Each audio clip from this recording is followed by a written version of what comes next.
মৃত্যুর আগেই দুনিয়াতে মহান আল্লাহ তাআলার কাছ থেকে এই 7টি জিনিস চেয়ে নেবেন। নাম্বার 1, মৃত্যুটা যেন ফজরে হয়।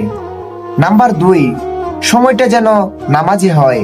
নাম্বার 3, দিনটা যেন শুক্রবার হয়। নাম্বার 4, মাসটা যেন রমজান মাস হয়। নাম্বার 5, শরীরটা যেন পবিত্র হয়।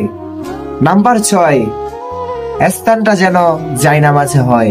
সর্বশেষ কথাটি হচ্ছে সব থেকে গুরুত্বপূর্ণ, সব থেকে ইম্পর্টেন্ট। মহান আল্লাহ তাআলার কাছে কেঁদে কেঁদে চেয়ে নিবেন। এটা হচ্ছে আপনার মৃত্যুর আগে যেন কালিমাটা মুখে থাকে। কারণ কালিমাটা এমন একটা জিনিস, যিনি কালিমা বরণ করে মৃত্যুবরণ করবেন, তিনি সাথে সাথে মহান আল্লাহ তাআলা জান্নাতে পৌঁছিয়ে দিবেন, জান্নাতে নিয়ে যাবেন। তাই আল্লাহ তাআলার কাছ থেকে এগুলো মৃত্যুর আগে চেয়ে নিবেন। জায়নামাজে কেঁদে কেঁদে এগুলা চেয়ে নিবেন। সবসময় একটি কথা মাথায় রাখবেন, কুল্লুন নাফসিন যায়িকাতুল মউত। মৃত্যুর স্বাদ সবাই থেকে, প্রত্যেকটা প্রাণী থেকে গ্রহণ করতে হবে। তাই মৃত্যুকে ভয় করুন।